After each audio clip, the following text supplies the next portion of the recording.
In every corner of the world, neighborhoods teem with life, stories, and sometimes conflicts. These microcosms reflect the larger challenges of society, where differences in lifestyle, culture, and opinion can lead to friction. Yet, nestled within these frictions are profound tales of resolution and empathy, waiting to be told. Consider the busy, bustling neighborhood of Greenway Park. A few years ago, this community was embroiled in a heated dispute over a planned development in the neighborhood park, a cherished green space frequented by families, joggers, and the elderly alike. A group of residents, eager for progress, supported the construction of a new community center that promised amenities the neighborhood had long craved. Meanwhile, another vocal group feared losing the park's verdant tranquility and the sanctuary it provided amidst urban sprawl. At first, the debate was rife with tension. Residents took sides, and meetings were marked by heated exchanges and accusations. The park, a place of shared memories, now became a dividing line. However, amidst this discord, a retired teacher named Mr. Hughes stepped in with an unusual proposal: a listening circle. Drawing on techniques from restorative justice, Mr. Hughes offered a platform where both sides could voice their concerns without interruption, fostering a space of understanding rather than conflict.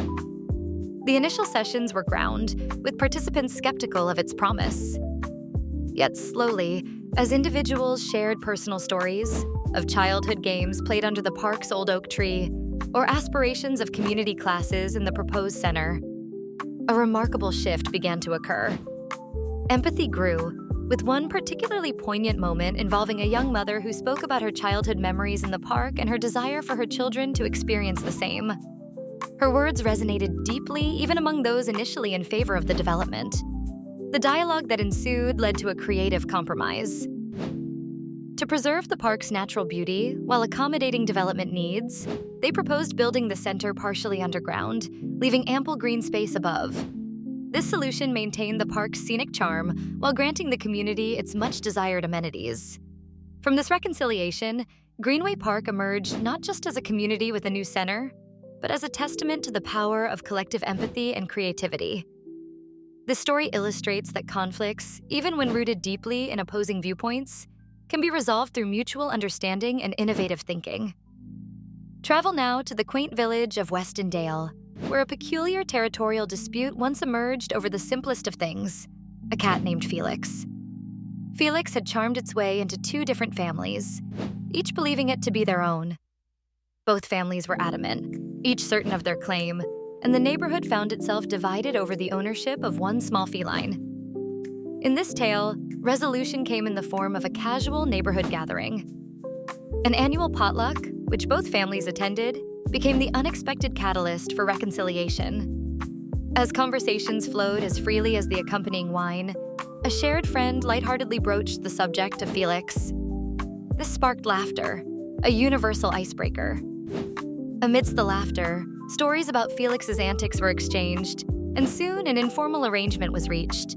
The two families agreed to share Felix, rotating weeks and ensuring both households enjoyed the cat's company. Once a point of contention, Felix became a symbol of unity, roaming freely and symbolically bridging a divide between households. This resolution reminds us of the often overlooked simplicity in resolving conflicts, shared experiences, and the ability to laugh at the absurdity of life.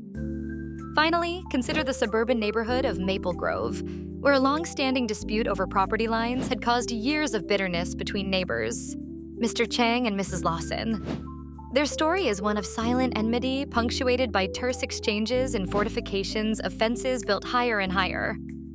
Yet, as their story unfolded, it was nature itself that stepped in as an unlikely mediator. During an unexpected flood season, heavy rains washed away the very fences that had separated their properties. Left with a clear view of each other's side, both neighbors were forced into direct interaction to address the looming threat of water damage. The crisis necessitated collaboration, and over sandbags and shared tools, dialogues opened up. They discovered shared interests, from gardening tips to mutual acquaintances, transforming adversaries into allies. With their newfound camaraderie, Mr. Chang and Mrs. Lawson decided to install a communal garden along their shared property line, nurturing not only plants, but a blooming friendship. Their story underscores that in times of adversity, barriers, both physical and emotional, can indeed dissolve, paving the way for new beginnings.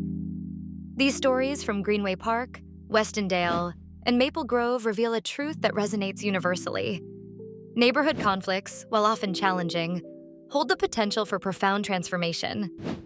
Through empathy, communication, and sometimes a bit of ingenuity or humor, communities can unite, turning discord into harmony. In these spaces where we live side by side, perhaps the most important lesson is that each conflict is a chance to listen, learn, and grow together. Such is the resilience of neighborhoods and the enduring spirit of community.